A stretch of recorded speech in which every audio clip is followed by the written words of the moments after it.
This season, Instacart has your back to school. As in, they've got your back to school lunch favorites like snack packs and fresh fruit. And they've got your back to school supplies like backpacks, binders, and pencils. And they've got your back when your kid casually tells you they have a huge school project due tomorrow. Let's face it, we were all that kid. So first, call your parents to say, I'm sorry. And then download the Instacart app to get delivery in as fast as 30 minutes all school year long. Get a $0 delivery fee for your first 3 orders while supplies last. Minimum $10 per order. Additional terms apply. Oh, a microphony. And a phony at the mic. Please hang on. Please. This is an official interruption of your local entertainment transmission. This is the Bob and Jeff Show, starring Bob Lutz. You may know less about me than anyone. That would be terrific. That would be great, huh? Terrific. That was terrific. Jeff Lutz. Well, that's what you're talking about. That's not what I'm talking about. I mean, the only class in this act, and I'm here to tell you, this boy's soul is intact. 97.5 and 1240 KFH. I heartily endorse this event or product. Hello, everybody. Welcome a Tuesday edition, the Bob and Jeff Show, KFH Radio. Bob Lutz, Jeff Lutz co-hosting. Max Power is our producer and engineer. 869-1240, the phone number. I just saw it was National Radio Day, so congratulations to us. For what? Nearing our 9th year on the air as a tandem. I believe 10 years is the absolute maximum we can hope for. We're in our 9th year. We can only hope for it. Yeah, we're about to begin our 10th year. Be our 9-year anniversary. Correct. Coming up on December 1. Yeah, that's right. That's what I'm talking about. Yeah, I don't care about what year we're in. Well, you said we're in year 9. We're celebrating our 9-year anniversary. But you said we're in year 9. Right. You said we're in year 8 or something. No, I didn't say anything like that. We're going to year 9 or something. No. We're in year 9. Didn't say anything like that. Yeah, you did. Max, rewind the tape. We're in. Rewind the tape. I said we're nearing our anniversary. You said we're nearing year 9. We're nearing our 9th anniversary. Yeah. Right. And that's exactly accurate. But we're in year 9 now. Jeff, stop. I'm just telling you. Just stop. Just force yourself to take a breath and say, this isn't going anywhere. I'm wrong. But it's okay to say, that is what I said, and we are in year 9. Also, you could also say I was wrong. But I wasn't. I said we're coming up on our 9-year anniversary. That's not what you said initially. 10 years, I'll be lucky to make it to 10 years with you. Max will rewind the tape for us. There's no rewinding anything. Yeah, of course. You're in a very difficult position with your guardians. Never heard of them. This is going to be like this now for the rest of the baseball season. Or it may not, or I might just give up on them. Because last night the Royals win again, and the Twins lose in San Diego against the team I think is going to win it all, the Padres. If I had to pick one team to win it, that's my team. I think I said that a while back, too. I love what they've done with their ball club. And Mike Schultz, a good manager. We had him. I can't imagine he won. We let him go. Anything anybody else did with their ball club. Well, they brought in a bunch of guys who can shut down in relief. And to me, the final 2 months in the postseason, that's exactly what you need to do. You need guys who can get guys out late in games. And most teams struggle with that. So you love what the Guardians have done with their team? They're struggling with every aspect of their game right now. No, the bullpen. Not at the tail end, but they don't have. Listen, the Padres have pretty good starting pitching and a great bullpen. Good for the Padres. Well, I like what they've done. Okay. I don't like what they've done. Well, they beat Minnesota. That helped you last night. I like that part. Kansas City, though, is the team to watch. I'm watching. Don't you just feel it? I'm watching them play the Reds and the Angels. Don't you just feel it, though? No, I don't. Let's see how they get through their tough stretch. Yeah, they won't win as much, but they are a tough stretch. When you play the Royals, you're playing a tough stretch. That's how good they've become. I want to see what their record against winning teams is. compared to that of the Twins and the Guardians. Then we'll have, and maybe it's great. Maybe they're 31-8. I doubt that it's great, but nobody has a great record against winning teams. They're 27-35. Cleveland's 34-31. Minnesota's 29-38. So there you go. Well, you better start beating some more teams. Well, we play the Yankees. You're going to run out of breathing room here shortly. Well, we play the Yankees. And I don't see that going well. And I doubt that you do. The Yankees don't play that well at home for whatever reason. Well, that's false hope, and I wish you the best with it. They're only 32-27 at home. What's the pitching matchup tonight? Boyd against one of their right-handers, not Garrett Cole. Oh, it's Luis Gil. Well, that's probably, I'd probably favor the Yankees slightly. Really? Luis Gil's been terrible lately. I'd probably, where is that ball game? Yankee Stadium. You're in trouble. We're not in trouble. They have Aaron Judge, the best hitter on the planet, and a couple other guys. Well, you got your Jazz Chisholm out. That's helpful.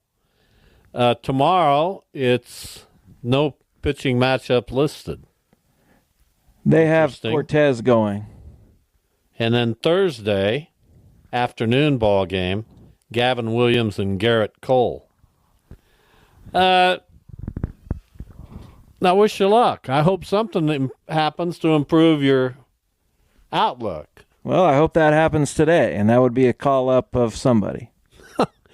I keep telling you, as a seasoned pro on this stuff, that if you're depending on people getting called up to help you, you don't have a very good team in the first place. Well, all I want is better than Tyler Freeman. Is that too much to ask? We got George Valera down there crushing right-handed pitching. We can't hit right-handed pitching. There's such a stark difference in AAA and the big leagues. I don't know that it used to be that way, but it certainly seems that way now. Well, then let's just see what happens. It's so rare that a guy comes up and really does a whole lot. Let's just take this offense that's been in the bottom three of everything for a month since the All-Star break and see if we can improve it. Let's just see. Let's just find out. Well, not too much to ask. I don't know if you'll get your wish. I got my own problems. We start a series tonight with the Brewers, and the Brewers have overtaken St. Louis as the cream of the crop in the National League Central, and not just this year, in recent years.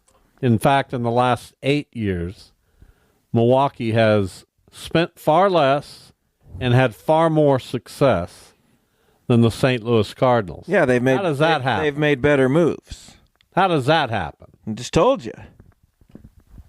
That's why they should get rid of these people. They got in on that Matt Olson trade or whichever trade it was, and came away with William Contreras. They acquired Willie Adames in a trade. They signed Rhys Hoskins. Yeah, or got him in a trade. It was Gavin Williams has become one of the best closers. Devin He's now Williams, healthy. Devin, yeah, not Gavin. I wish Gavin's terrible. would be the best at something. They let Corbin Burns. They traded Corbin Burns, and haven't missed him. I don't understand how that happens. One of the best 5 pitchers in the game, and you just okay. We're good. You just try to fill out a rotation. It's been a struggle for them at times this year, but they play in a division where that hasn't really hurt them, and they have enough to win. They have enough pitching somehow to still win. Well, it's ridiculous. It's ridiculous how well run the Brewers are and how poorly run the Cardinals are. Milwaukee's 20 games above 500 with a run differential of 106. That's better than the Phillies. That's better than the Dodgers. Think about that.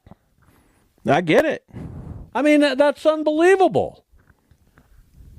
Well, they're a good team. They've been in the playoffs. But they shouldn't be this good. Why not? Because they just shouldn't be. Well, they are. Christian Yelich is out for the season. He was just okay. No, he had a really good first half, and then once he was hitting .315, that's pretty good. I think you'd admit that. Churio's going off. Turang is... Wait a minute. Would you take back what you just said But he about... wasn't hitting with any power, was he? No, because he was hurt. 11 homer. He was good. He was good. He had a 909 OPS. I think you'd take that. Yeah, he was good. Good for Christian. Sorry he's injured. And he's out. Hoskins is hitting only 223, but with 20 homers. Jackson Churio, who looks like he could become one of those superstars, has really picked it up of late. He's been really good since the All-Star break. And they'll come into St. Louis tonight and, they'll cause some damage. Well, they just don't have anybody in their lineup that is an out. It's not the greatest lineup in the world, but they have guys who are consistent, who can hit, and they're not guys who are going to fall into deep funks. They're okay in that. I mean, now you got me flustered. And they have Tobias Myers, who's great. Did he used to be a Guardian? Yeah, we traded the number 1 overall prospect for him, Junior Caminero. And then what'd you do? Who'd you trade Myers for? No, we could let him go. We didn't trade him for anybody. Well, you're not a very well-run organization. We're a terribly run organization. I'm getting tired of Chris Antonetti and Mike Chernoff. They have their purpose. Now go away. Well, that's terrible. It's unfortunate. In the National League, the Brewers rank number 4 in average at 253. And in OPS, they rank number 6. So they're okay. That's what I'm saying. They're not going to go into any real deep slumps. Pitching-wise, they have the best earned run average in the National League with guys you'd never heard of. You don't know them. This is what I mean. I'm jealous of this kind of stuff. This is what the Cardinals used to be, and it drives me nuts. I feel you. They've had all kinds of pitching injuries. And here they are. They don't have Woodruff. He's hurt. Out for the year. No Burns. Freddie Peralta hasn't been as good. Wade Miley got hurt. He's out. And here they lead the National League in earned run average. Because they decided to do something about it. They went out and got... They have great depth in their system. And they went out and got guys. They got an Aaron Savali who they could buy low on, and this had a track record of some success. Some. Didn't they trade for another pitcher? Something. They got some guys. I'm not going to dwell on it, even though I've spent the first 10 minutes of the show dwelling on it. Frankie Montas, who has also been pretty good. And could buy low on a guy who, again, has had a track record of some success. They're just, they've got stardust. They let Craig Counsell go. Didn't let him go. He left.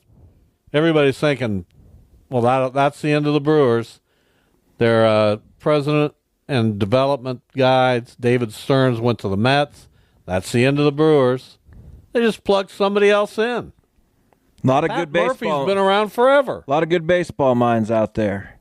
A lot of good baseball players. Why don't you have a few of them? I wish we did. We have a good let's save money mind. That's what we have. We have that kind of mind. We spend a lot of money with very little result. Because you're spending it on the wrong things. Of course we do. You don't really need to spend a whole lot of money.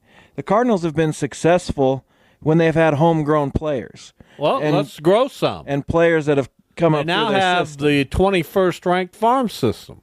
So you look at it, and there's nothing you can point at with my team that would indicate that there's any kind of a bright future. So what do they need to do? They need to clean house and have a new person come in and run the St. Louis Cardinals. And if that's Chaim Bloom, I'm all for it. There's nothing worse than being a boring on-field team. And that's what they are. That's what the Guardians have been. They don't steal bases. They don't do anything. They're just out there every night. And I'm tired of watching Goldie and Arenado. You understand that? I get it. I mean, they've had great careers, but they haven't won anything in St. Louis, and they really haven't won anything anywhere else. They haven't. That's accurate. So what? How do you assess that? Well, you give them their props for having great individual careers. Arenado's probably going to be in the Hall of Fame. Goldschmidt has a pretty good shot. You know what the Cardinals did when Albert Pujols was there? They won. Right. You build around a homegrown guy. They won. Who you'll have in your and they brought in Edmonds, they brought in Roland, they brought in Renteria. They had Tony La Russa in the dugout. Yadier Molina was a young catcher. And you know what they did? They won a lot. Well, that's what they're missing. Leadership on the field, leadership in the dugout, leadership in the front office. Just year after year of winning. Anyway. It's an enjoyable time. Here's what we have on the show for you today. Big 12 football previews continue. We are now, just over a week away from the start of college football. Travis Hines from the Ames Tribune will join us to talk about the Iowa State Cyclones. That's coming up at 2:25. At 3 o'clock, the head coach of Shocker Baseball, Brian Green, will give us a little taste of how things look now after the transfer portal as Wichita State begins fall baseball drills very shortly. We'll check in with the Shocker coach, and then Jeff has a game for hour number 2. Yeah, sort of. I kind of forgot it was Tuesday, but I have some kind of outline. Don't give the listeners any ammunition. An outline of a game for how poorly you're doing your job. Well, I'm doing my job great. The key to doing if they want to come at me, if they want to shoot at me with their ammunition, they're more than welcome. Doing a good job is to fool the people. I will. I've done it for 50 years. You think I've really done a good job? No. But what I've done is convince the people. You have? I've done a good job. I think a lot of people. You go to any person out there. I think a lot of people didn't think you did a good job. Who? Give me a name. That Don guy yesterday. What? Remember? He called the show? No, he said he texted you or something. He said he likes me more. Well, who'd he text? Well, he doesn't have my number, and that's for good reason. Yeah, we got a draft. I got to figure out. We're going to do it Thursday evening at 6:30 at Side Pockets. We haven't heard back from Tom, who was the first guy to call us to get in. Uh-oh. Tom, if you're listening, give Max a call. We need to know you're on board. Shannon will be there. I hope. I texted Dino. He'll be there. Virgil. Duda, of course, is running right on time. He may or may not be there on time. Why is he so important? When did that happen? I knew that'd get you. Why can't we just say, yeah, I'll be there? No, I won't. That's all we need to do. First he said he won't, and then I kind of want him there because it's good fodder to talk about. I don't want him left out. So the backup plan is that you'll bring your friend Scotty. Scotty's on my team. He'll draft for Duda if needed. If needed. Well, we're going to tank his team. So if needed. And then Don and I got to get a hold of the 10th person. That's coming up in 2 nights. I gotta get going. I got to get rolling on that. 6:30? 6:30 Thursday evening. We'll be out of there on Thursday evening. We'll be out of there by 8:30. I guess. Well, you said you couldn't do it next week. I know, but I just... next week, the Springfield Cardinals come in. I just declared Thursday as date night in my household. So I'm going to head out for a couple of games against Springfield. I haven't decided which ones yet. Oh, is Tink still there? Yeah, but they got a guy now catching, Jimmy Crooks, out of the University of Oklahoma, who's ripping the cover off the baseball. Isn't their center fielder doing well, too? Yeah, he's an older guy, like a minor league free agent guy. But he's had a good year. But Jimmy Crooks is a legit prospect. He's a prospect. He's a guy that I know the name. I've heard him. Obviously, he's come through here before, I believe. He's a guy that could be catching in St. Louis as soon as next year, potentially. That's exciting. It is kind of exciting. Whatever happened to Ivan Herrera? He's in AAA, and they like him too. But the Cardinals, let me just say this one more time before we go to break.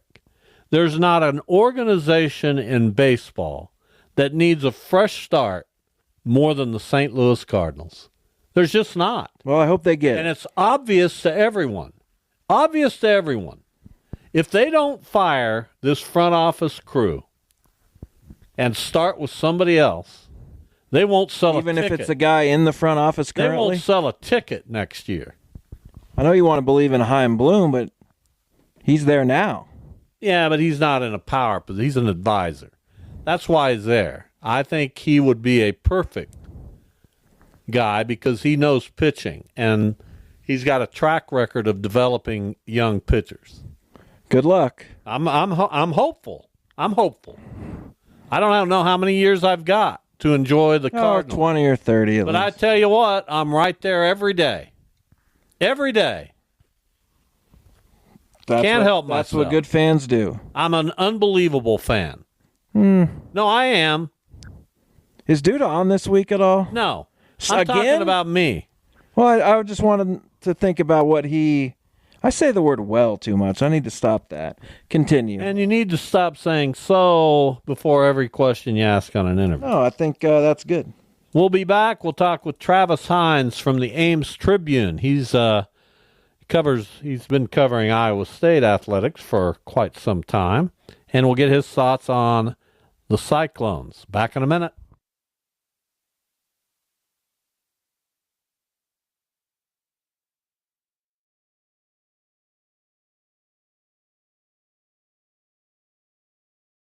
Selling a little or a lot? Shopify helps you do your thing, however you cha-ching. Shopify is the global commerce platform that helps you sell at every stage of your business. From the launch your online shop stage, to the first real-life store stage, all the way to the did we just hit 1 million orders stage. Shopify's here to help you grow. Whether you're selling scented soap or offering outdoor outfits, Shopify helps you sell everywhere. From their all-in-one e-commerce platform to their in-person POS system, wherever and whatever you're selling, Shopify's got you covered. Shopify helps you turn browsers into buyers with the internet's best converting checkout. 15% better on average compared to other leading commerce platforms. And sell more with less effort thanks to Shopify Magic, your AI-powered all-star. Shopify powers 10% of all e-commerce in the US. And Shopify is the global force behind Allbirds, Rothy's, and Brooklinen, and millions of other entrepreneurs of every size across 175 countries. Plus, Shopify's award-winning 24/7 help is there to support your success every step of the way. Because businesses that grow with Shopify. Sign up for a $1 per month trial period at shopify.com/Odyssey Podcast, all lowercase. Go to shopify.com/Odyssey Podcast now to grow your business, no matter what stage you're in. Shopify.com/Odyssey Podcast. Temp check. What kind of summer are we having this year? A family road trip summer? A beach bum summer? Or a wake me when the sun sets summer? With Instacart, choose your own adventure and skip the shopping side quests. Where available, you can get ice cream delivered to your hotel, sunscreen to the pool, or cold brew to your bed. Well, door. In as fast as 30 minutes. Wherever you find yourself this summer, you can get the goods. Download Instacart for free delivery on your first 3 orders. Offer valid for a limited time. Minimum $10 per order. Excludes restaurants. Additional terms and fees apply.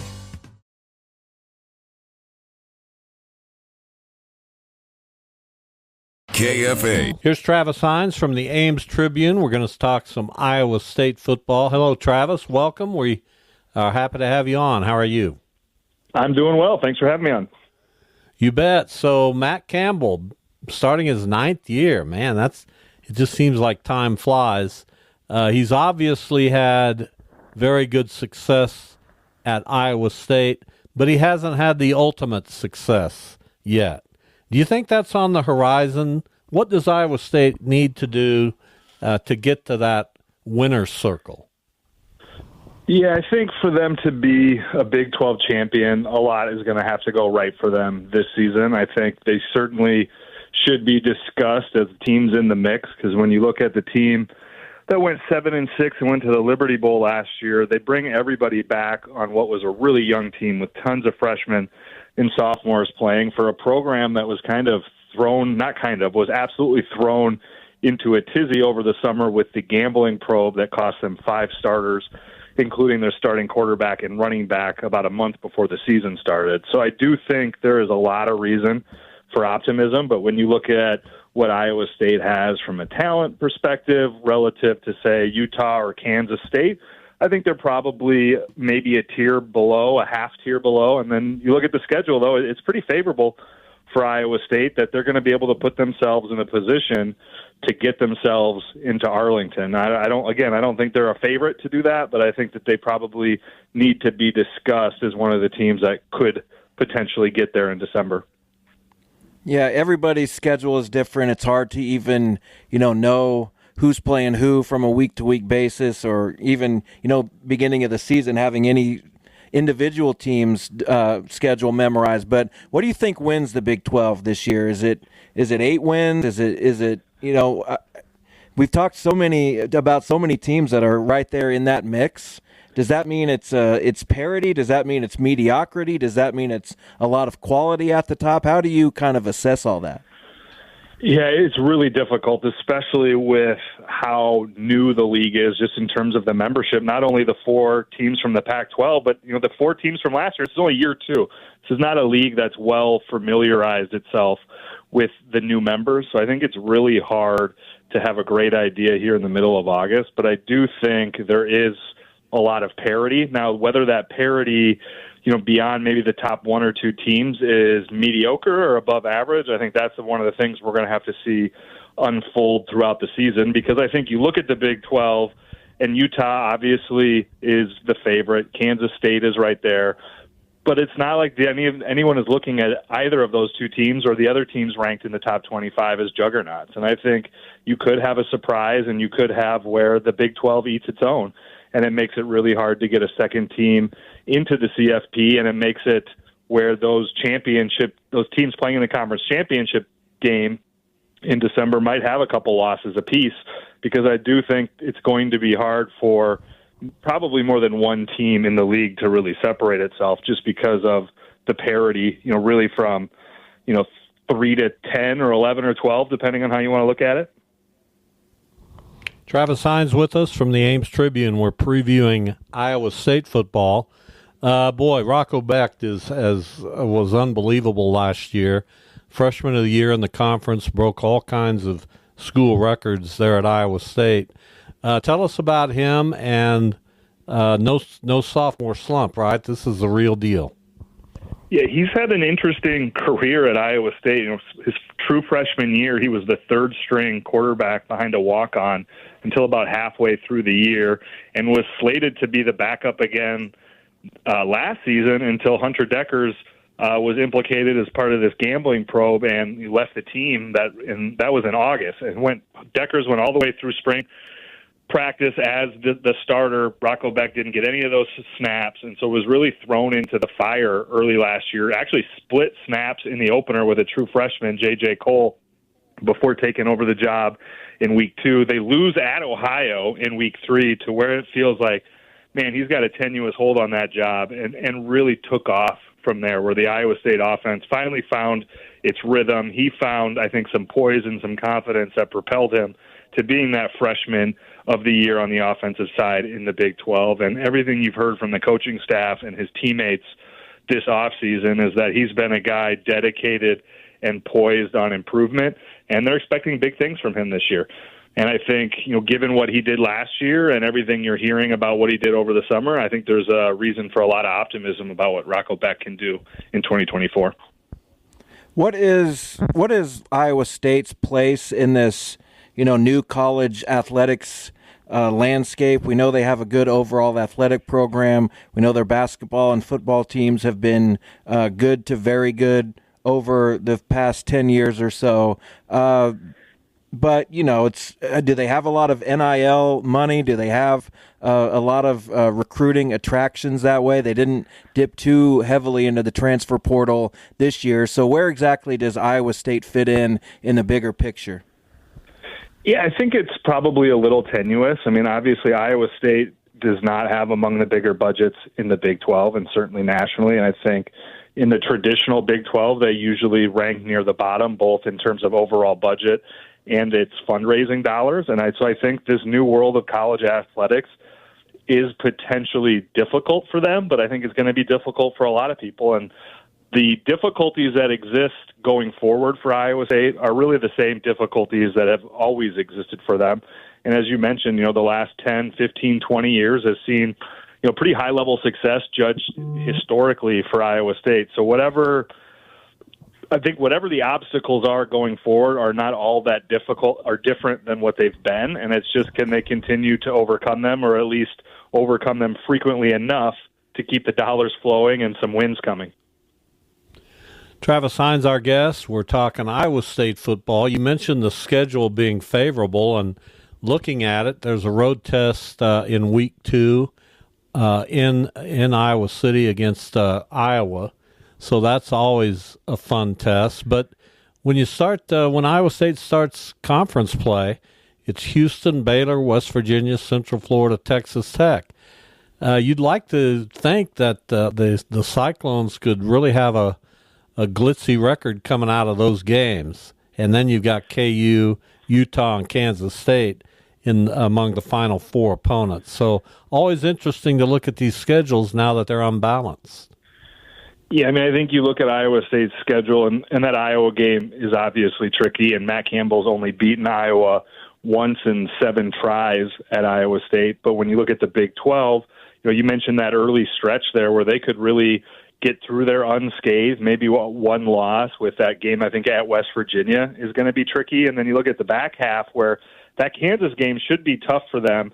And I think they get a huge break, they being Iowa State, and that game being at Arrowhead Stadium in Kansas City, because that's going to incentivize a lot of Iowa State fans, in my opinion, just to make the 3-hour trek down to Arrowhead that they maybe otherwise wouldn't have if it was at in Lawrence. And I think that should at least tip the scales a little bit more in Iowa State's direction too. Again, that's why I look at that schedule as being pretty favorable, because there are some quirky things that help Iowa State out, and I think that's a big part of it.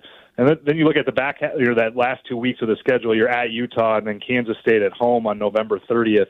That's really, I would imagine, where Iowa State's regular season at least is going to be defined.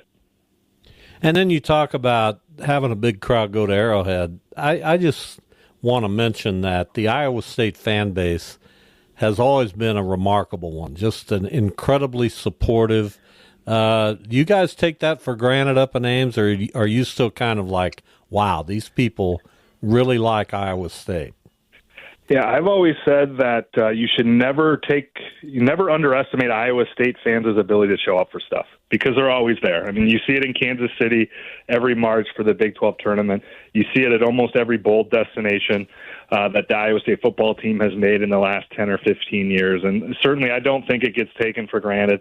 I think Iowa State fans are incredibly proud of the way that they travel and the way that they support their programs. And I think, that goes back a generation or two, because they've always supported well despite not having a lot of historical success. And now as the success has come a little bit, I think that's supercharged their desire to continue to show up for stuff. And, I've been covering them for, 10 or 15 years, and it's really never wavered in Iowa State fans traveling and supporting well. Last question for you, Travis, before we let you go, talking with Travis Hines from the Ames Tribune.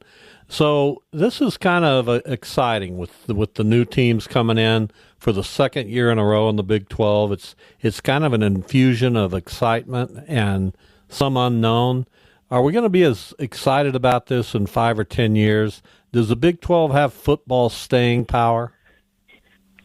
That's a great question. I don't have a great answer because so much of this is unknown. I guess generally I look at it as fans, I would imagine, are going to grow a little weary of these big conferences. And that's to say nothing of, what is the SEC and Big Ten ultimately up to? Are they trying to break away from the NCAA, as I think some people might suspect, and start their own thing? It's hard for the Big 12 to compete with that. But I think generally speaking, college sports, in my mind, are at their best when they're regional, when you're cheering against your neighbor, when you're going to the grocery store and see somebody wearing the sweatshirt of the team your team plays that weekend. And I think obviously you lose that when you're in Ames, Iowa, and you're playing teams in Arizona and Utah, or if you're in Kansas and you're playing teams in West Virginia and Cincinnati. And so I do wonder what the appetite will be for these conferences being supersized and ignoring geography going forward, because I do think the sport loses something when it becomes so nationalized. And, the first domino's probably got to drop for the Big Ten and the SEC of what they're going to want to do, and then everything will fall around it. But that's just generally my sentiment, is that the current form of college sports is probably not the best for fan enjoyment when you're talking more about TV revenues than actual wins. All right. Really enjoyed the conversation. Thank you, Travis. We'll be in touch soon. Yep. Thank you, guys. They ran a documentary on Laurel Canyon that I watched a few years ago. It was so did I. Very interesting. It was good. Not a lot of eagles in it. I watched it for the Don Henley parts, but I watched the rest of it too. Good stuff. I wish I had gotten more involved in music. We're going to push it this year with some of our League 42 kids. I'm trying to get somebody to donate a musical instrument. Really? To give away to one of our kids who makes the best case to get it. And I'm thinking I want it to be a guitar. That'd probably be a good place to start. Or a piano. That's a little bit much. It is. If I'm just saying, at the roots of songwriting and music and performance, it's usually starts with a guitar and a piano, or a piano. I'm looking forward to it, seeing if somebody will help us out. Who are you looking at? The usual suspects. People who have instruments, right? Yeah. Maybe somebody has a guitar they want to give away. Maybe somebody's listening right now going, you know what? I'm going to give League 42 this clarinet. Here's a question. What? And you could... Is this, what are you digging? What are you digging at? Well, I just want to know how the inner workings, and if this is like I'm way off base, and you can tell me, or if it's like, hey, why not? Could you? I mean, you got a lot of money from everything that has happened. Could you just use that to go buy a guitar or 2 or 3? No. Okay. I guess we could. I guess that's out of the question. But we want sponsorships. Right? I understand. It's good for everybody. Usually, yeah. So that's what you look for first and foremost. You just gave me another reason why you won't be taking over League 42. Well, I think we all knew that. You're too worried about things like that. Not worried. I just asked a question. You're not just saying, can you give me something? You're saying, if you donate this to League 42, we'll make a big deal about you. Understood. I got it. You understand the give and take there. I understand the trade-off. Well, we just got a guitar. We're not going to mention who gave it. Well, I know you'd mention who gave it. People who help us out get great notoriety from it. As they should. Is notoriety good? Sure. I feel like it's bad. Notoriety? You don't want to be notorious. Notoriety is good. I feel like it's not. Well, I feel like it is. Don't forget IHOP, literally, which sponsors our hotline. You can get all-you-can-eat pancakes from now through September 15th at IHOP.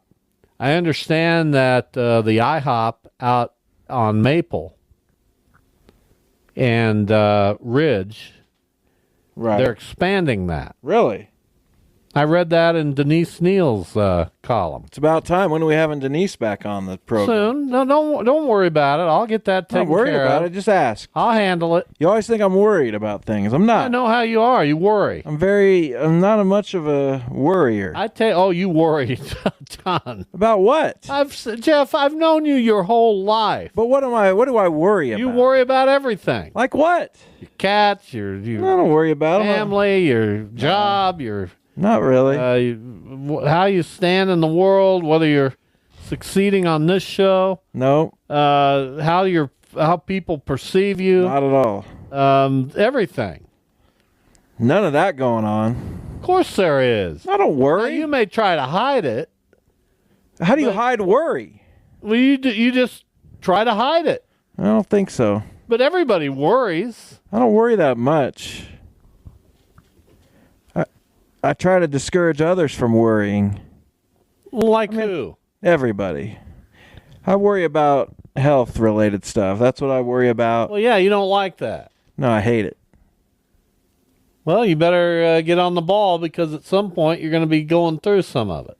I understand. We all do.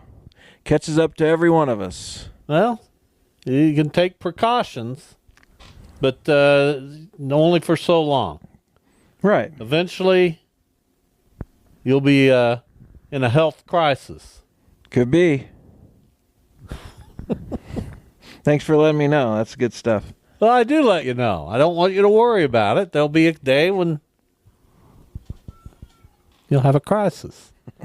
And you'll see if you come through it. That's all. That's all I'm trying to tell you. I'd like to not have a health crisis. Well, everybody has a health crisis. They do? Sure. Do you think I've already had mine? What? Just anything. Like, has my worst health experience already happened? Once you get to be 60, watch out for that decade. That's a tough one. And it's pretty clear sailing, at least for me, until about 60. All right. Well, I got almost 20 years until that happens. But you could make it easier on yourself. I'm going to try. What are you going to do? I don't know. I'm going to try. I'm going to try. Well, what are you going to do? What's the... Well, I always want to eat better, but it's nearly impossible, it seems like. Unless you have just the greatest force of will in the history of mankind. It depends. At least you guys cook, so there's some hope there, I would think. I'm going to tell you what. I wish there was what's that salad place? Leakers? I don't know. No. Come on, think. I don't know. I don't know the salad place. The salad place. See, out in Maze, on Maze Road. Rock Greens. Yeah. I wish that was closer because I like that place. It's not that far. It's farther for me. And I would go there every day if I like that place. If money was no object, because I love their salads, but I can't afford to do that. Well, I kind of can. You can? It's $200 a month. I mean, maybe. Well, I mean, would you spend more than that at the grocery store? True.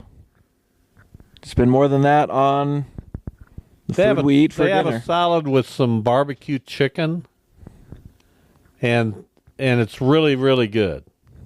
And the way I'm talking right now, there's no way I can avoid going out there to get that. You want to limit the salt intake as much as you possibly can. I don't know how much salt they have in it. I don't know how much salt is in their barbecue sauce. I never pour salt on anything.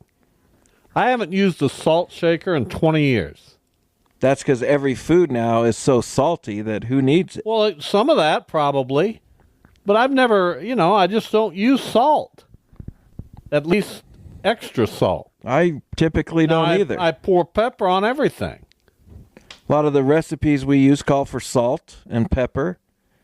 But I try not to overdo I'm out of pepper, so I got to get some. Pepper? I love pepper. There's not a better seasoning in the world than pepper. Well, if used in moderation, sure. You dump it on there. I'd rather not. It's good. It's fine. Adds a little zing to things. A little, but you don't want to overdo it. I want the flavor to be in the food, not in the seasoning. Does that make sense? Sort of, but pepper used in the right way is outstanding. I love seasoning, don't get me wrong, but I don't want it to overpower what I'm eating, or what's the point? Well, I understand that. That's fine. Oh, by the way, the tortilla soup at Doc Green's is really good, too. I'm probably have had it because of course I've had it. I love tortilla soup pretty much from anywhere. I may be headed out there this evening. Worst places to go.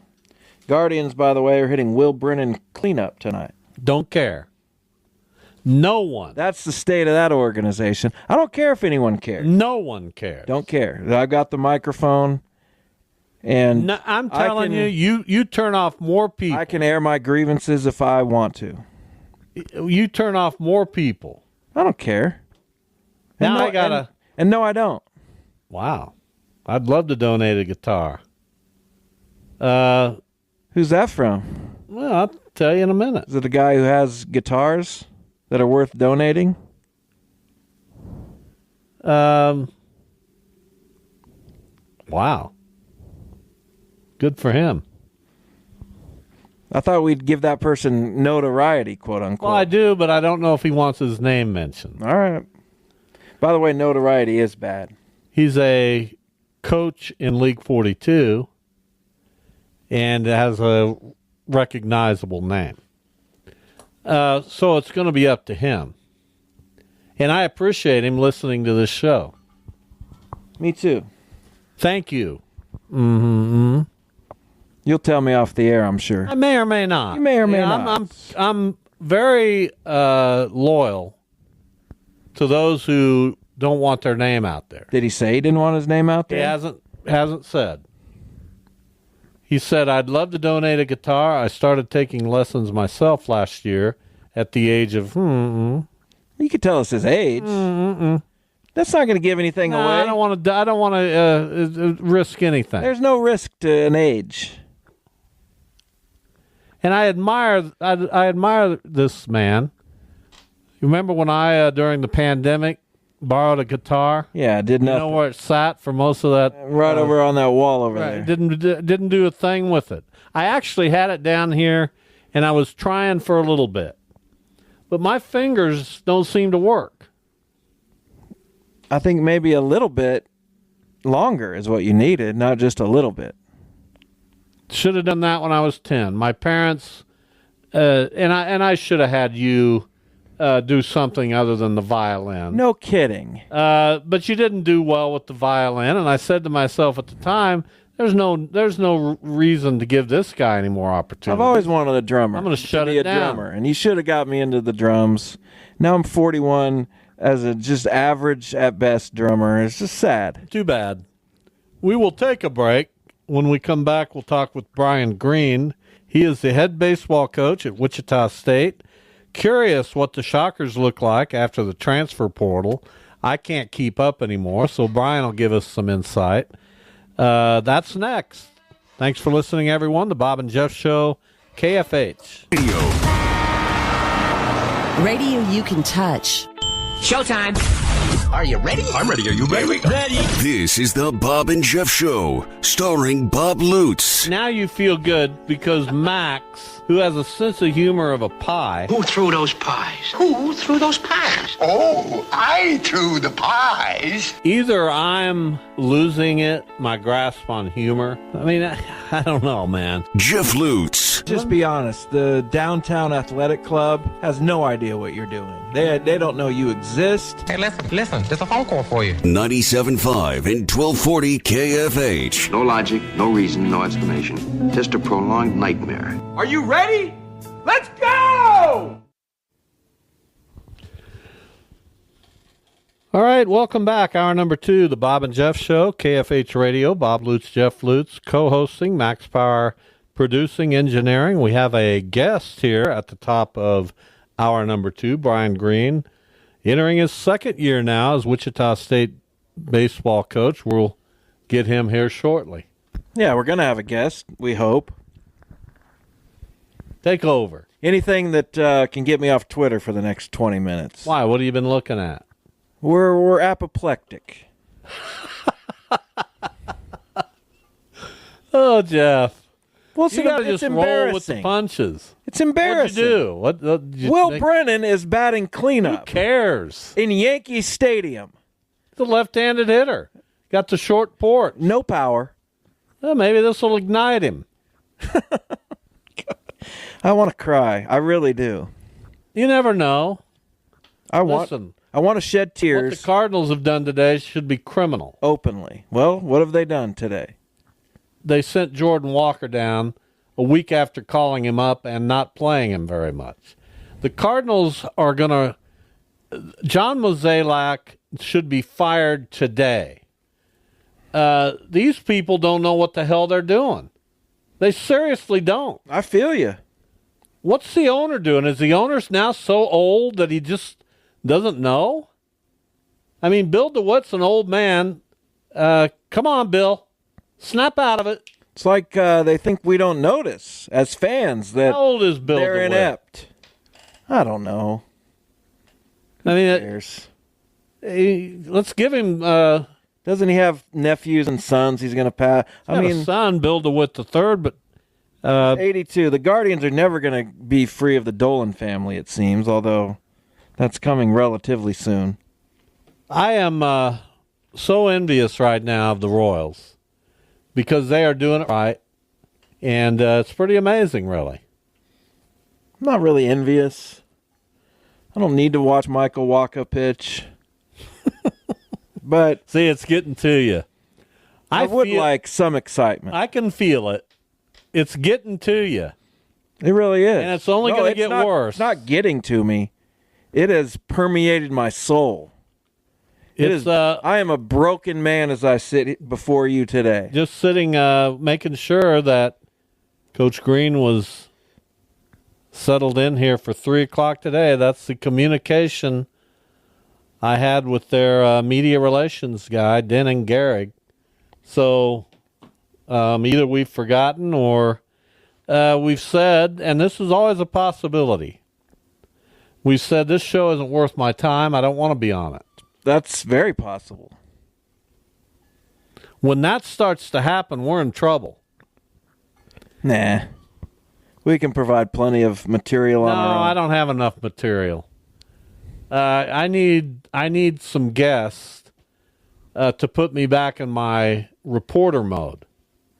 You don't have enough material? Listen. I appreciate you admitting that. I can only do comedy mode for so many hours in a day. Well, 0. I got to do some reporter mode as well. Who do you go to? Your guy's comedy? Your guy's Bernie Miklasz. When you need to vent. I watch him every day. He now has a YouTube. I got beat writers, Derek Gould, who's about as vanilla as that table. And the table's vanilla. We have Zach Meisel. And he's a nice guy. He covers the team well, but you can't get an opinion out of him because he's a beat writer. Well, of course. That's his job. His job is literally to not give opinion. Now, what I've done, I've crossed the Rubicon because now what I do is I engage with them. So he tweeted out about this, and I tweeted back to him, does Jordan Walker, is he mentally strong enough to withstand the malfeasance of these idiots? Well, no, seriously. Imagine poor Jordan Walker. Here's probably the best prospect you've had. He made your opening day roster last year. Last year, he made the opening day roster. He struggled a little at the outset. They sent him out, said you need to work on your launch angle. Came back, he hit 270. Still not hitting homers, 15 or 16 homers. As a rookie? It's not terrible. As a rookie? I'm just trying to play whatever other side there might be. There's no other side. But there's no other side to putting Daniel Schneemann in your lineup. We're both just... I don't want to hear about Daniel Schneemann. We're both Schneemann. in a bad place. You're 20 games over. Who cares? I mean, this is going to evaporate quicker than the morning rain. Well, I tried to tell you that earlier, and I'm telling you. I got chastised for it. I don't want to watch. If it's going to be... Here's what I've learned about baseball. The last 2 months of the season is where it's make or break. That's where it happens. Some teams have it, and some teams don't. Some teams fold like a cheap accordion. I've seen it too many times. You get to August and September, and that's where you make or break. The other months are fine, but they don't really establish anything. You know what I'm saying? Unless the team's running away with it, and it's just... So the teams that get really hot in these months, like the Royals, for instance, that's why I told you the other day they're going to win the division. Well, I need to see them play some real teams. You will. Soon, and then I'll make that assessment. Guardians are making real teams out of every opponent because they put Daniel Schneemann in the lineup. And Brian Rocchio. Well, he's terrible.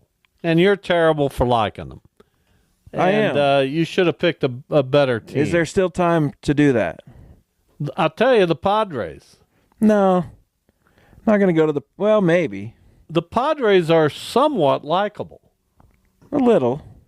Fernando Tatis got popped for steroids, though. Yeah.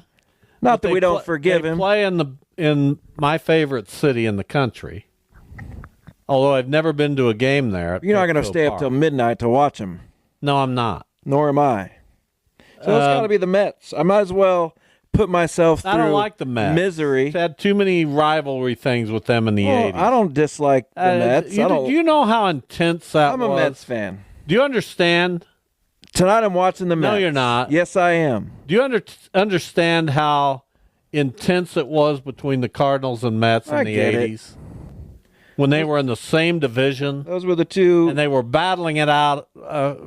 Especially in the mid-'80s. Yes. It was... Mid to late. I couldn't stand them.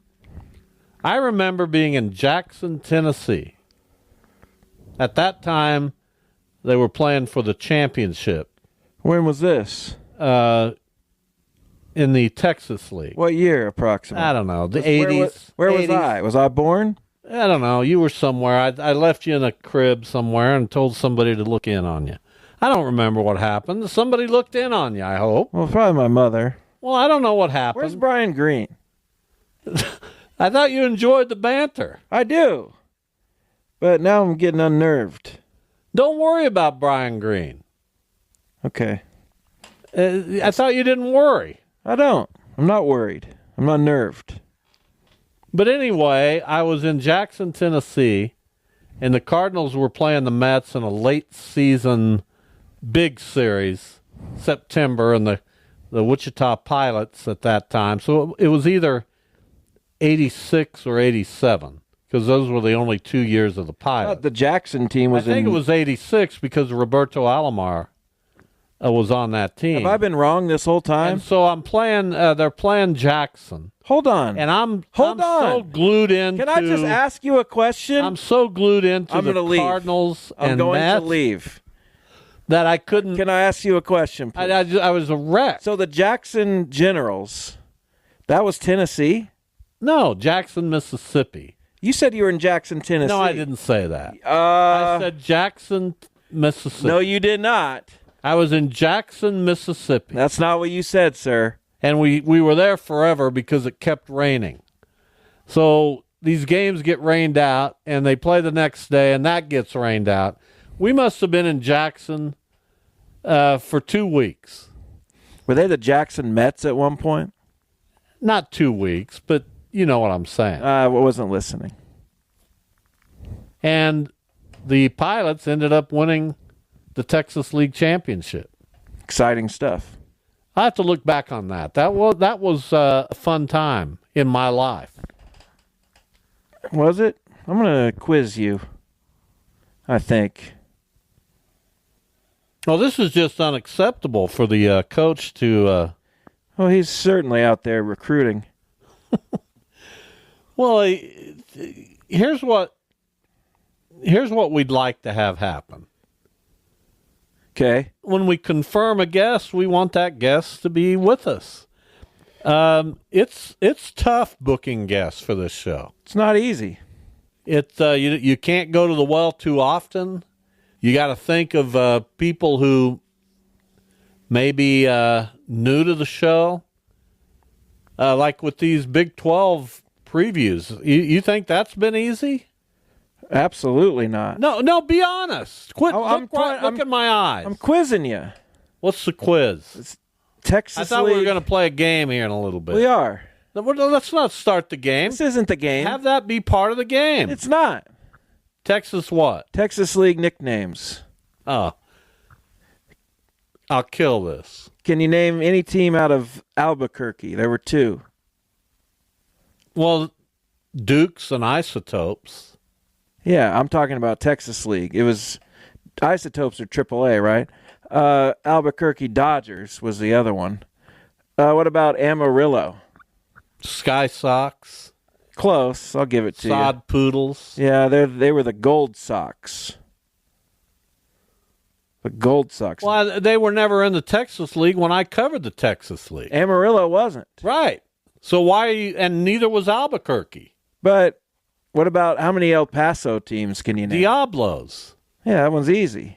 What about, this is kind of, can you name any of the Dallas teams that came through? I don't know who.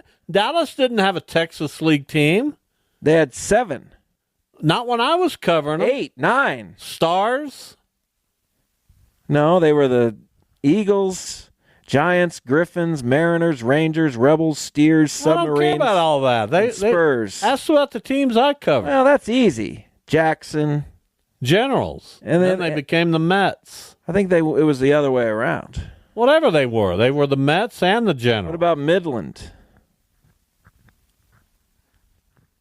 Midland? Yeah. Well, they're the Rockhounds. Midland. Oh, what were they?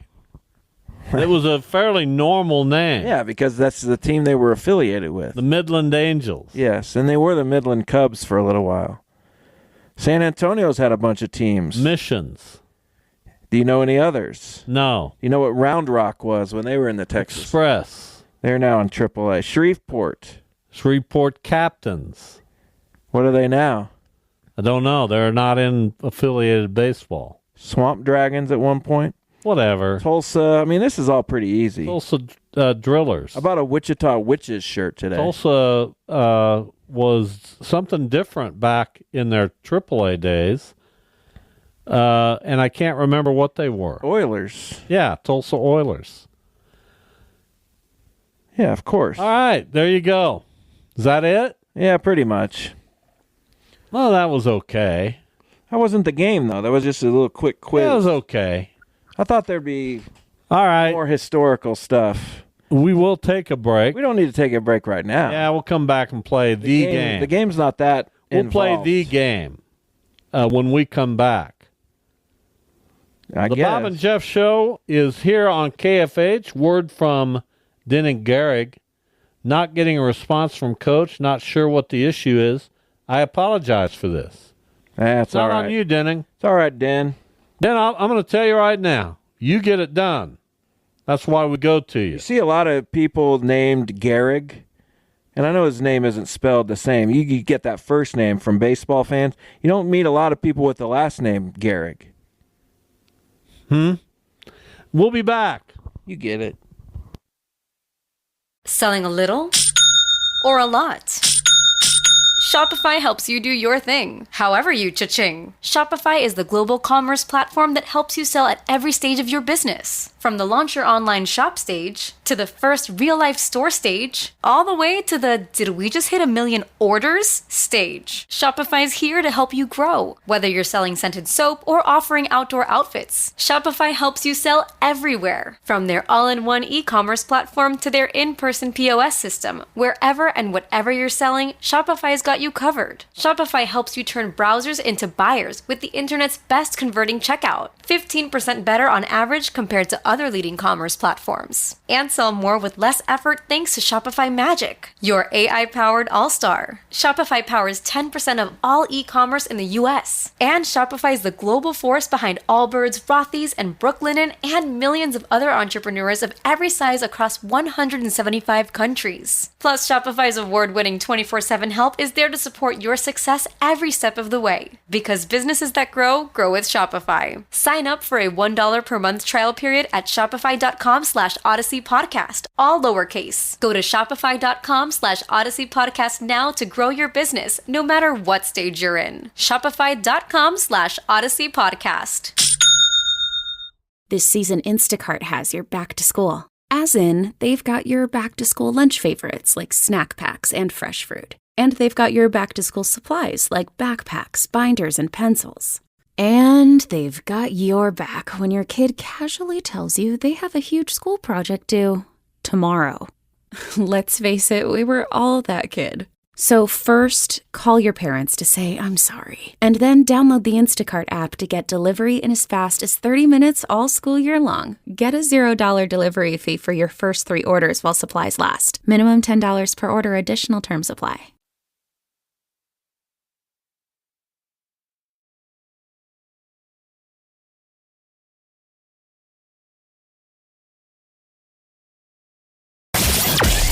This is the Bob and Jeff Show. Brian Green joins us now on the hotline, head baseball coach at Wichita State. Brian, welcome. How are you today? Hey, good afternoon, gentlemen. I do have to say, as a former Southern California resident and also living in Honolulu for 2 years, when I hear the traffic report in Wichita, I always just have a smile on my face because there just really rarely is traffic in Wichita, and I sure appreciate that. Well, the traffic's actually gotten worse in the past 5 years, but yeah, I think compared to those places, we're pretty good. I think you just wanted to tell us you lived in Southern California and Hawaii, and we got that message, Brian, so thank you. And you know what? Maybe very clearly I tried to slip it in. I saw an opportunity, and I ran with it. So it's very hard nowadays for somebody like me who's not in the game, like I used to be at the Eagle, to keep up with the comings and goings and the transfer portal and everything that goes on there. Give us your assessment of where Shocker baseball is now that the dust is cleared. Yeah, here we are, Culture Training Week with school starting yesterday. We've already met with the team twice. Today we're having what's called a Pride Day, and it's Pride in the Facility Day. So we've got 48 young men out cleaning out the facility and just making that statement that's before we get on the field, we need to make sure that we have cleaned it up the way that it's supposed to be and feeling great. But status of the program, guys, after playing for a championship last year and making that run in May, which was really exciting after an abysmal April, we're really, really excited for a couple of reasons. One, what the coaching staff did in recruiting and the transfer portal, but two, I think more importantly, what speaks to our culture and gives us the confidence of where we are right now is we'll bring back and retain 24 players, and that's a large number in today's current climate of athletics. And for us, when Mauricio Millan, Cam Johnson, Dernan, Rogers, Callahan, Livingston, Gustafson, and Lane Hayworth, who were all starters at one point last year, return, along with Tyler Dobbs, Brady Hamilton, Caleb Anderson, Hunter Holmes, you name it. We're really excited. So the bulk of our team comes back, and that is extremely exciting. David Johnson to graduation, as well as Seth Stroh. We lost Derek Williams to the portal, and we lost Tommy Lepore to the portal. Other than that, we've got an entire group of guys that competed here last year who are back here picking up trash today. How much was and has been starting pitching depth at the top of your list? Because at the top of the rotation last year, you were fantastic. It got a little dicier once you got into the midweek games. So how much of a focus has that been, especially when you go into tournaments late in the season and you want to have enough arms to get through? Yes, sir. That was priority number one.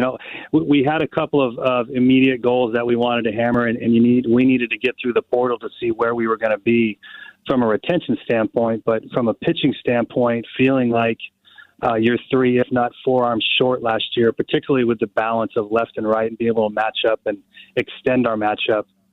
We had good matchup situations. If Hunter Holmes is in the game left and left, we were probably going to be successful. But if we needed him in the 7th, we didn't have an answer to come back with another left on left in the 9th. So if you heard me say earlier, 48 guys in camp, we've got 4, if not 5 guys potentially injured this fall. Not sure if they'll return in the fall or not. So we covered our tracks with 5 more arms. And guys, this is the most deep that Coach Claggett and I have been since 18 in terms of old guys, experienced guys, and then a really good balance of left and right. I know we're always optimistic early in the year, but we sure like our team on paper in terms of left, right, old, and experience at previous schools. Brian Green with us, Wichita State head baseball coach. So how do you treat the fall? I know that some coaches look at it as a very important time. Some try to let off the gas a little bit and make sure the right guys get the work. How do you treat fall baseball? How important is it to the development of some of your players? Yeah, that's a great question. I think it's a two-part question with regards to the returning players, particularly the players that did a lot for us last year. we're really a little bit more development driven with them. If there are adjustments to be made with them, we'll make it really early in the fall and let them use those adjustments into the inter-squad and scrimmage games, knowing that they're going to have a fairly lengthy leash come season time. With the new players, we treat them a little bit differently. We give them a little more time to just be evaluated. We recruited them for a specific reason, or in the recruiting process, if we told them we were going to make a change, we would do that quickly. But the fall for us is about building up trust. It's about building our culture, and it's about guys just creating a resume that they're going to be competitive. I told our team last night that the grinders win, and the guys who put their heads down and just get after it every day, at the end of the day, are going to find themselves on the field. And reminded our team that Cam Johnson hit 071 last fall and had 3 hits, and one was a swinging bunt and one was a flare.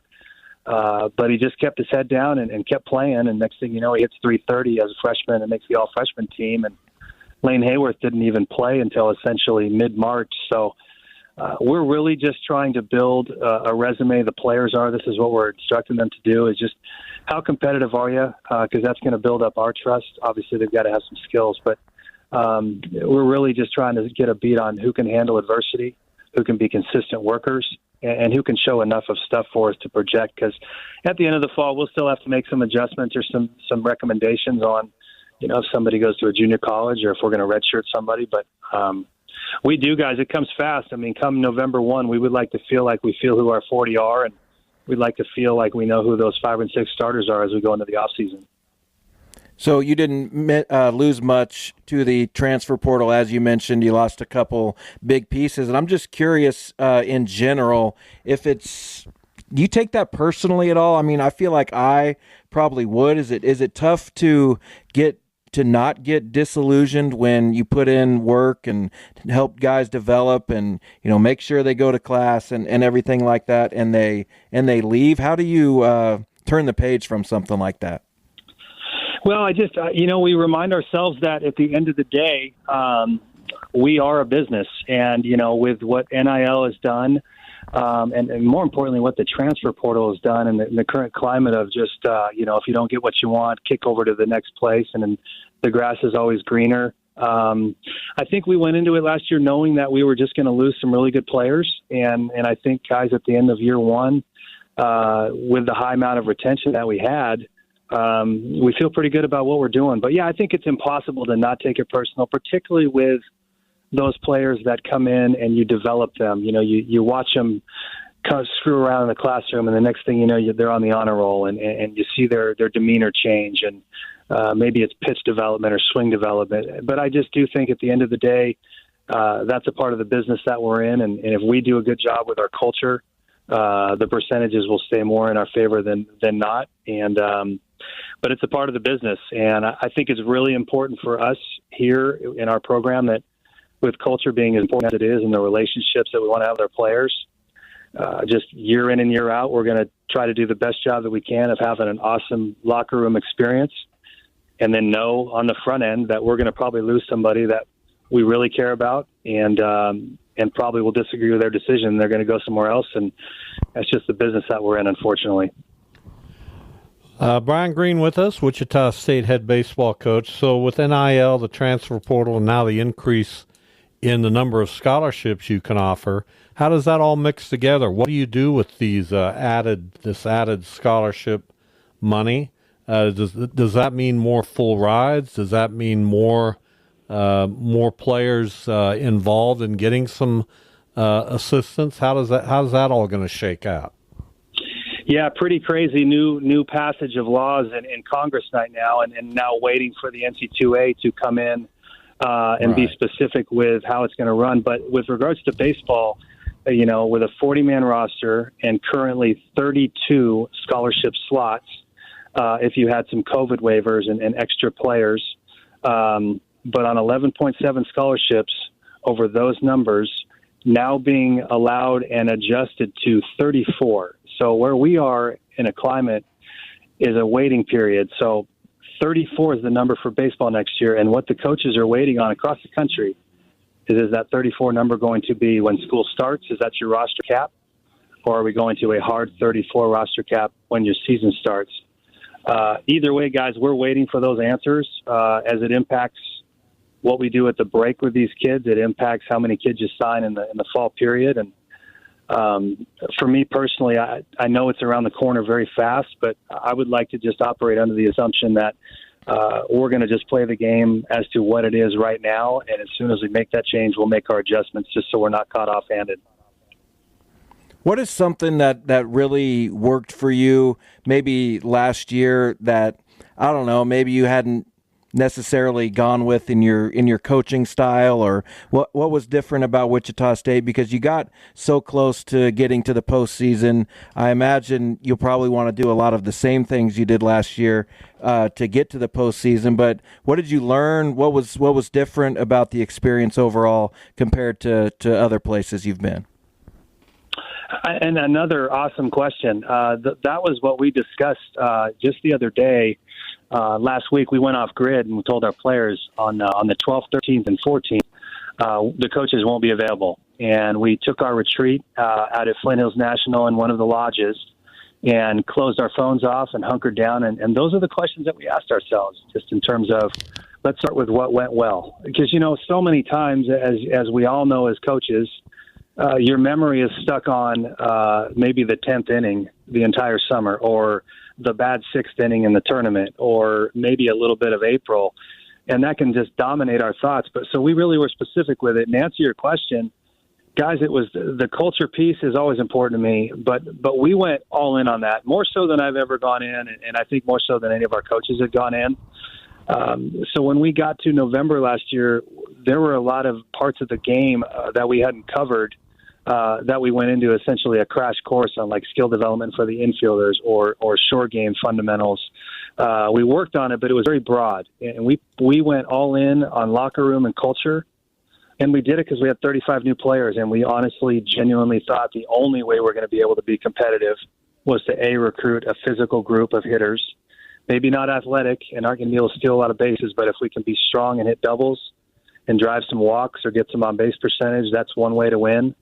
Get as much pitchability on the mound as we can, and then just work really hard at culture. And the question, how do you work hard at culture? Well, it's got to be player-driven. We've got to invest in outside groups coming in, and we've got to be very intentional with many, many leadership exercises today. And at the end of the day, that stuff sounds great, but what really went well for us and what we learned the most was when you have great senior leadership, you've got a chance to win. And last year's team was driven by Caden Favors and Mauricio Mion and Rogers and Stroh.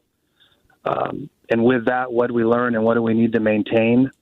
Make sure that we're doing a great job of working hard to develop leadership so we can have that again. And I've been really proud of this first week. We did an introduction exercise today led by the seniors. Nobody screwed around. They took it really serious, and everybody's body language is good. And those are the exciting things that I think. So maintain our culture, keep that front and center with what we do. Where can we improve? One, we can improve recruiting-wise athletically so we can have a faster team and do more, and then get more left-right on the mound. We feel like we've done that in recruiting, so we need to maintain the culture, but we need to work harder at the fundamentals in the fall period than we did last year. All right, Brian, we really appreciate it. Wichita State 32-29 last year, won 10 of their last 13 games, made it to the championship game of the AAC tournament. How's the schedule coming together for 2025? Boy, we sure like it. Again, some of the things that you learned from a year ago, what maybe to do or not to do, but we will mimic our weekend schedule in terms of first 2 weeks on the road. At McNeese State down in Lake Charles to open up, and then we'll go to Hawaii for 5 games, and then we'll come back home to Eck for 3 consecutive weekends with Cal State Fullerton and Missouri State, and then Louisiana Tech before we open up conference. We'll still play Oklahoma, Oklahoma State, Kansas, and K-State, but we won't have any double midweeks against different opponents. We'll only play once. Home and home with the Kansas schools, one time with the Oklahoma schools. And really try to improve on our rest. And I think that's one of the reasons why we improved in May is we weren't wobbling as much. So the schedule has really come together. We like it. We've got 54 committed right now. We still have 2 more slots available. And When fall baseball starts September 13th, we'll go to Nebraska for a fall scrimmage on September 21st. And then would invite the fans to come out October 19th. The Dallas Baptists will come here if you want to get a sneak peek at the Shocker baseball team in the fall this year. All right. Thank you so much. We appreciate your time. We'll visit soon. We appreciate you guys. Thanks, guys. Go Shocker. Thanks. Brian Green, Wichita State baseball coach. We probably don't want to get into the game with just this limited time left. No, probably not. We'll do it tomorrow. I don't think that's happened. Why don't you just enjoy the frivolity instead of trying to... This is what bothers me about doing a show with my son. What's that? You're so threatened. You don't like hearing... What do you think I'm... By what? You don't like hearing me say something that could be construed as whatever. What do you think I'm threatened by legitimately? I think you're threatened. By what? Just by your made-up past? That can't be it. I just think you're threatened. I guarantee you I'm not. Do you want me to be? Is that... I think you look at me and say, man, that guy had a great life. And look at me. I mean, there's some of that, right? Sure, yeah. Well, that's all I'm saying. Absolutely. What time is it? Why are you so hung up on time? I'm not.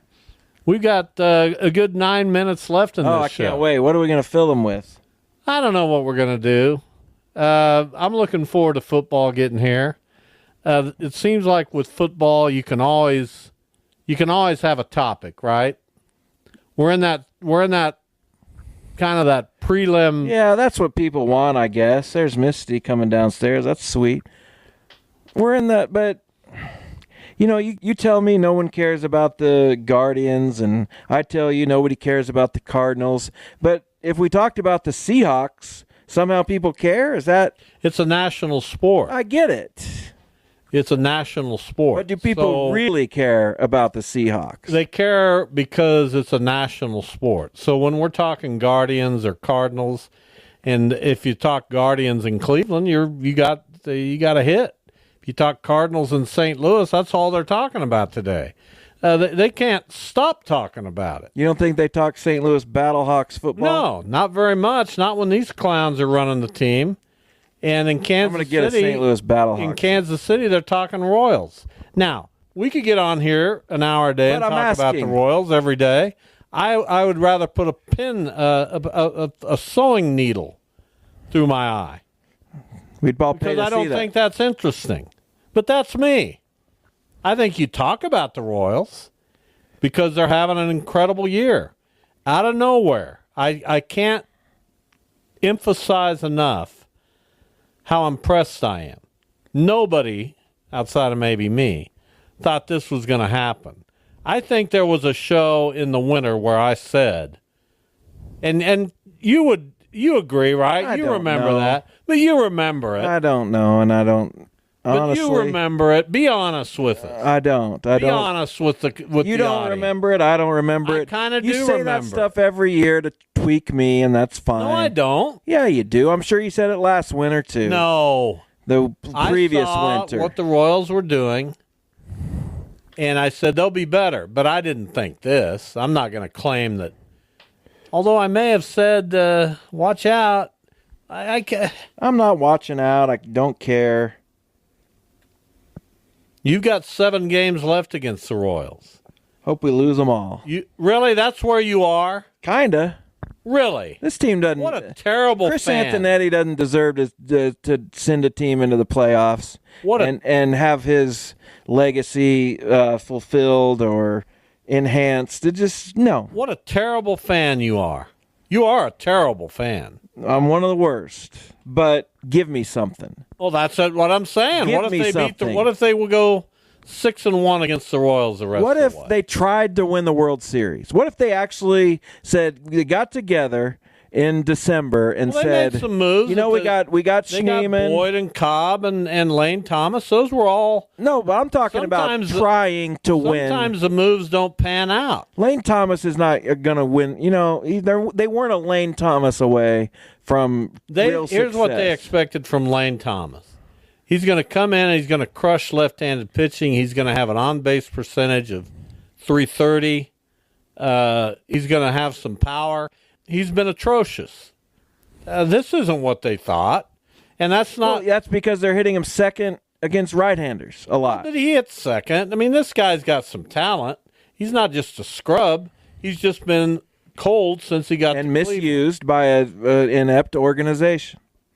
Well, I hope you're just as inept that as hasn't given itself options, and you haven't given yourself an option. So you jump to this organization. Lane, batting second, playing center today, bud. You jumped to this organization when you were 11 years old. I sure did. And you made the biggest mistake of your life. No, I didn't. Because they haven't won a thing for you. It's been a huge mistake. Right. I regret it minute by minute. They haven't won a thing for you. And they don't try.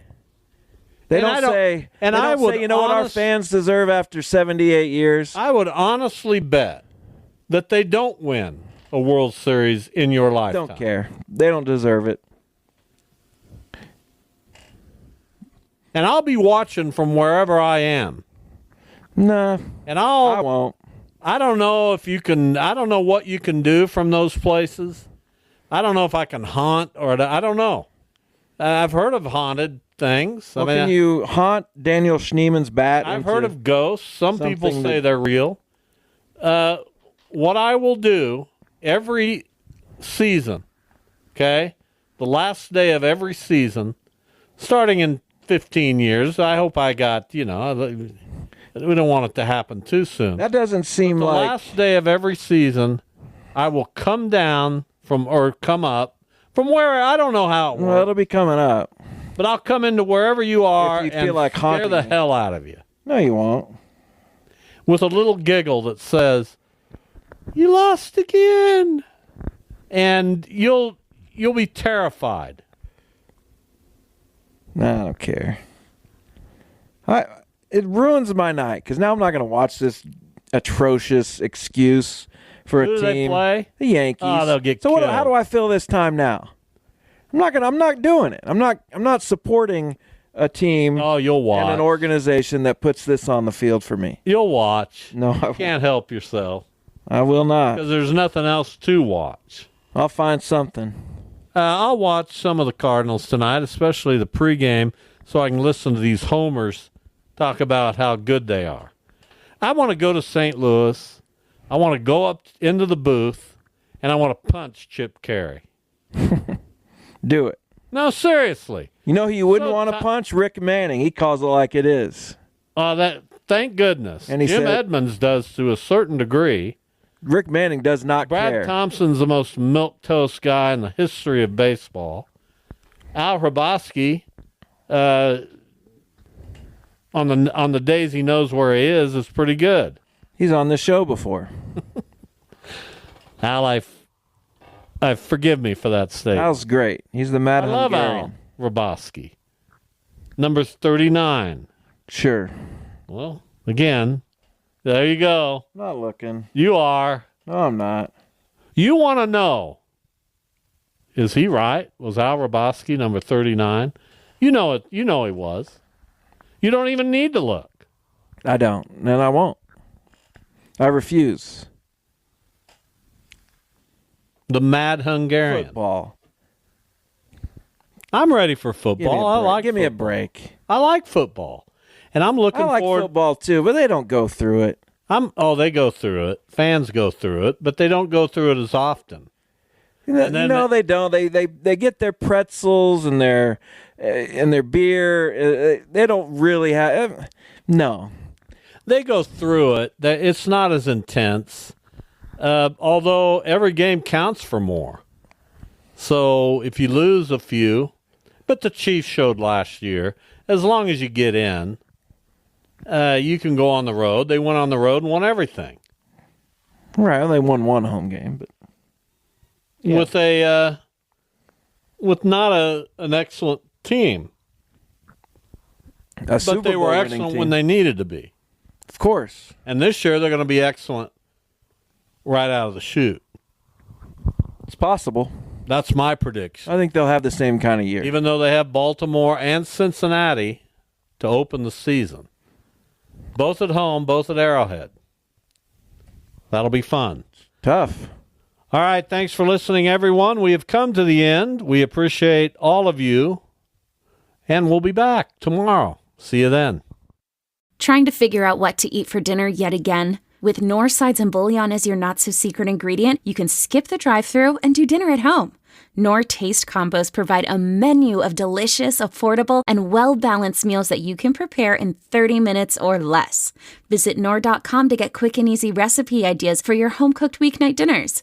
It's not fast food, but it's so good. It's a great day to venture out in a spacious and capable Toyota SUV, like the new RAV4. With available all-wheel drive, it can go just about anywhere. And with plenty of passenger and cargo space, you'll go from morning carpool to weekend road trip without missing a beat. Plus, with available features like wireless charging and a touchscreen interface, your Toyota RAV4 will keep you connected no matter where you're going. Or check out a spacious Highlander. With seating for up to 8, it's a hub for family adventure. You'll drive in comfort and style with available heated and ventilated seats and all the latest tech. And with available hybrid models, your new Highlander can save you tons on gas. Right now, your local Toyota dealer has more vehicles in stock and is making delivery on new vehicles almost every day. So don't wait. Buy a RAV4 or Highlander today. Visit buyatoyota.com for deals and more. Toyota. Let's go places.